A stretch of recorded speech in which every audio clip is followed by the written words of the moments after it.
Elon Musk has dominated the headlines here in the UK for the last couple of days. Let's dig into his fascination with the UK and speak to Elon Musk's father, Errol Musk, who joins us now on the show. Good evening to you.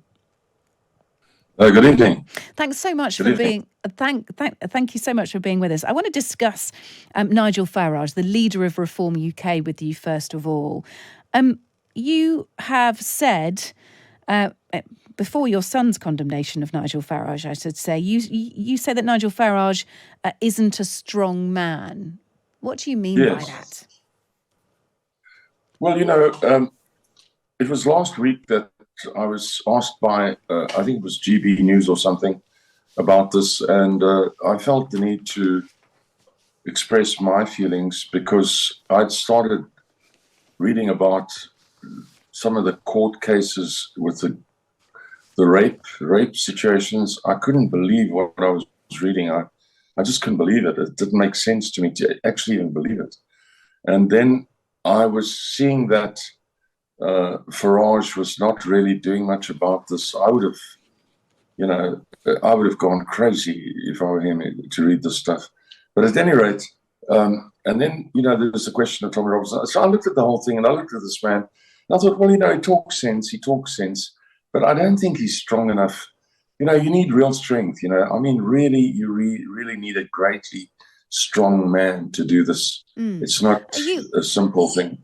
Are you thinking? And he's not a strong man. Okay, and do you have in mind that Nigel Farage will one day be the UK Prime Minister? Is that sort of why your assessment of him is so intricate, is so detailed? Because you'd be, normally you'd look to Keir Starmer for these criticisms, or you'd look to Kemi Badenoch, the leader of the Conservative Party. The Conservatives were in government through much of the child grooming gang scandal. Why would you look at?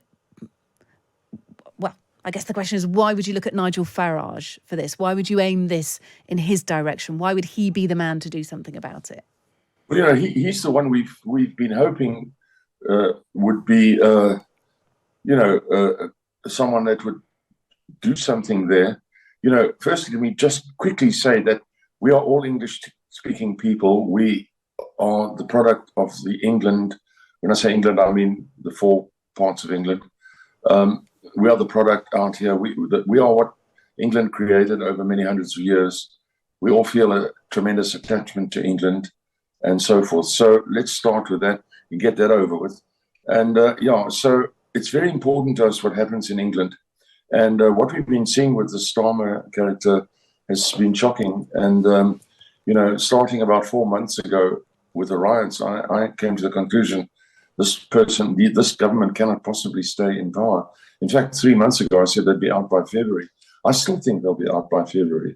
But at any rate... Okay, so we'll return to Nigel Farage because, again, it totally depends on your perspective, Errol, as to sort of how much you would expect and how much reasonably Nigel Farage can do about, the historical dealing of the child grooming gangs. He's spoken out against Tommy Robinson. I know that your son, Elon, has tweeted in support of Tommy Robinson, believes that he shouldn't be in jail for contempt of court over repeating false claims about a Syrian refugee. But let's just return back to how would we not have a Labour government in February? Are you saying that Keir Starmer will be ousted from power or that we'll have a whole new government? Well, governments collapse, they fall. And in order to say something, they huge majority. How is he going to collapse? He's got more than enough MPs to ratify his every decision. There would have to be a vote of confidence against him or against his government, and that just, if you have a look at the figures, you are never going to garner enough support for that. Well, yes, Stalin also had the whole Politburo behind him. So the whole what behind him? Sorry. It did fall eventually, in Russia. But anyway, no. Let's put it like this. Sorry, Errol. Let's just backtrack. Well, can I just clarify, because I didn't hear you correctly. You said Starmer had the whole what behind him? No, I say Stalin. Joseph Stalin. had the Right. whole Politburo behind him, let's say. Right. So, but so they you're also comparing fell Keir in Starmer due to course. Joseph Stalin? Well, indirectly, perhaps. The thing is that he has this majority. And when I started looking at this myself 3 months ago, approximately, I was told by friends of mine in England, and a lot of my family live in England, that the election somehow didn't involve all the voters properly. For some reason, 4 out of 5 people never really seemed to cast their vote or something to that effect. And that made a little bit of sense to me. So now, as a result, he has this huge majority. And, so good luck to him. I think, but that doesn't help. Okay, I think if things are not working. I think. Forgive me for approval interrupting, rating Errol, but we do need to clarify. There is no evidence that I have seen yet that 1 out of every 5 people were not able to vote properly, and it's all very well discussing. Sorry, 4 out of every 5 people here in the UK were not able to vote. In other words, yes. Well, look, I don't know the details of that. I just know what. But I think we have to be really careful with our words, don't we? We have to be really, really careful when we listen to an echo chamber, like social media, or we're on certain forums, and we're just repeating accusations without any basis. I have repeated this. I've mentioned this before on the air, and I've just been told what people told me. Told me on talk radio, so I talk TV. I mean, so apart from that, at the present moment, this government that you have has, as I saw, a 31% approval rating. So that's not very good. And no, it isn't. It is bad. It is bad. But sadly, I mean, it would be extraordinary if this government were to fall by February based on the parliamentary majority that Keir Starmer has. Let me just return back to Nigel Farage, because, look, your son has said that reform needs a new leader. Farage doesn't have what it takes. Why would he say that? Why would Nigel Farage not have what it takes? What is your son talking about there? Well, I think he's referring to Farage's response to the grooming gangs. And it's actually a misnomer, the grooming gangs. There's a much worse, the actual word that these people did. When I read these court reports, I couldn't believe it. Just beyond belief. But at any rate, grooming gangs, that sounds really all right. But compared to what they really did. Anyway, the thing is, Elon's not very happy with that. And then also with Tommy Robinson in solitary confinement for 18 months for, a court, contempt of court. Not appearing at a court hearing. This is a political prisoner. So, Farage is more or less said he doesn't want to touch, he's happy with Tommy Robinson in prison. I would say, if you're a student of history, and I've mentioned this on a few stations, and that is, if you're a student of history, which I am, then a student of history will tell you that there's a very good chance that Tommy Robinson will one day be the Prime Minister of England. Wow. Yes, very good chance. Well, if you're a student of history, if you're not a student of history, then I can't help you. Okay, well, why don't you educate us then? Why does history tell us one day that Tommy Robinson will be the leader of... the number of people who became head of their country, leaders of their country, who were initially imprisoned by the authorities that ruled at the time. And, so we can start with this country.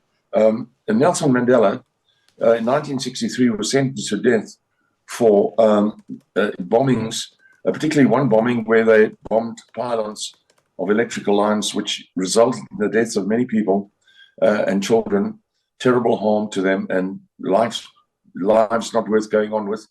And he was sentenced to death for that. And it was commuted, thank heavens. But at the time, he was considered a criminal, a serious, real bad person. And, he eventually turned out to be something quite different. But at the time, if you'd said to people, he will be the president of South Africa one day, people would have thought you had lost your marbles or something was wrong with you. Well, look, so it's not I mean, only Nelson I have to Mandela. There are say, many examples. okay, all right. Well, look, the rap sheet against Tommy Robinson, he's a convicted fraudster. He's got a violent criminal record, known as the English leader of the English far right. He's inspired rallies of mostly white, mostly male followers. He's anti-Islam and anti-immigration, currently serving time for contempt of court. But he also nearly derailed a court case over a child grooming gang. He nearly made that fall apart. And if child grooming gangs, and you're talking about you're not completely convinced that there are enough people in jail over this, or you have questions about why more people haven't been made answerable for child grooming gangs, particularly the perpetrators involved, as issues of why they haven't been sent back to their home countries, etc. If that is a big issue for you, Errol, you are supporting someone. You are supporting someone who nearly derailed the chance to put members of a child grooming gang in jail for Tommy Robinson. Well, that's possibly an opinion. What I see, it's very likely you may be right. He may have done something stupid. I can't argue about that. The point is that he's in prison now in solitary confinement for 18 months for missing a court appearance. This is a political prisoner by any measure. And so you have to accept that, as anyone normally would accept that. But I understand where you are. You're at the same position, let's say, white South Africans were in 1963 when they heard that Mandela's sentence was commuted. They didn't want his sentence commuted, they wanted him hanged. And so they had good reason for that too. Yeah, well, but, look, he's been imprisoned for consistently making false claims about a Syrian refugee. That is the issue. He made a video with lots of false claims. It was posted to his 1 million Facebook followers over a Syrian refugee. Look, let me return back to matters. I understand this, the little nitty-gritty stuff. Yeah, but the bigger picture is different. Okay, all right. Let's return back to the Reform Party, and I'm really interested in what you have to say about whether you think Elon Musk, your son, will donate to Reform, because there are whispers that actually his possible donation was just a PR stunt, and that actually Elon's pretty annoyed about this. Hence, some of his criticism of Nigel Farage. No, it's not a PR stunt. No, not at all. At that time, the feeling was that if Farage and his people are struggling because of lack of money, then that's wrong. They should be given money. They shouldn't be put in a position where they would like to set England back onto a expanding and improving economy and all that, and all the things that England needs, just because they don't have money. No. So is Elon going to donate to Reform UK? Is that still very much happening? Yes. But it has to be for the right reasons. Elon made $40 billion in one day a couple of weeks ago. So $100 million to that level of people, it's not a great deal of money. I've just been in Dubai. That would be considered a small amount. You can buy an apartment. Do you think he'll want anything in return for his $100 million? Will he want anything in return from Reform UK? No, of course not. And will he still donate if Nigel Farage remains the leader? He's incredibly popular amongst Reform UK members. He's got the membership to over 175,000. I mean, he's done pretty incredible things, really, bearing in mind that they are still a fairly fledgling party. That's why it was decided that we would help Reform. So even if Farage remains the leader, he'll still donate. Yes, but let me just finish something. He didn't suddenly. Elon didn't suddenly on over the weekend in half an hour decide he's going to tweet this about Farage. This has been coming. It's been coming for a while. So there have been discussions, and what we might be looking at, what we, let's say, might be wanting is a little more a strength from his side, a little more, something to scare this the Stormer guy from the path he's putting you on. So just to be absolutely clear, because we are short on time, if Nigel Farage is stronger, becomes a stronger man, Elon Musk will donate to Reform UK. Okay, but it is conditional on Nigel Farage becoming stronger. What, perhaps clawing back his criticism of Tommy Robinson? Yes, and I would say that our initial feeling was, and mine was, that, Farage is not strong enough, Nigel is not strong enough. But it doesn't mean he's a bad person. I think he'd make an extremely good cabinet minister. But let me finish, please, and say that, but at the same time, having said what we've said, if Nigel needs a second chance, then he must get a second chance. Okay, all right. So it sounds like there is room for manoeuvre. There is not a doubling down on Nigel Farage needs to be replaced by another member of Reform. That was tweeted by Elon, that he should be replaced by Rupert Lowe, one of the party's MPs. But actually, Farage has a chance to claw things back. One final question for you. This was mooted yesterday. Does your son want to buy Liverpool Football Club? I can't comment on that. They'll raise the price. I can't comment on that. Yes or no? Come on. Does he? No, has he expressed a desire? Let's get back to Nigel. Come on, Errol. Come on. I am a Liverpool fan. It means a lot to me. Does he? Has he expressed a desire to buy Liverpool Football Club? Oh yes. But that doesn't mean he's buying it, So. But it is in his sights. It is in his sights. He would like to, yes. Obviously, anybody would want to, so would I. But not everyone's got enough cash, have they, for that? No. Why Liverpool Football Club? Well, my mom his grandmother was born in Liverpool, and we have relatives in Liverpool, and we were fortunate enough to know quite a few of the Beatles, because they grew up with us, my family and stuff, and so we were attached to Liverpool, And look, it would extend Elon's influence in the UK as well, wouldn't it? Well, I don't know. I can't say about that. But if he bought Liverpool Football Club, he would become a major stakeholder in the a major stakeholder in the United Kingdom, much as he would, some might argue, if he invested or if he gave money to Reform UK. Yes, no, definitely.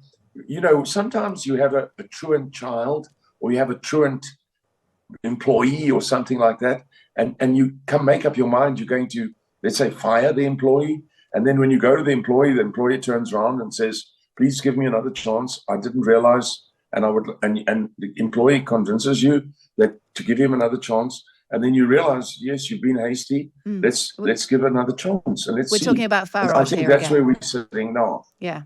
That's where we are now. That is on Nigel Farage.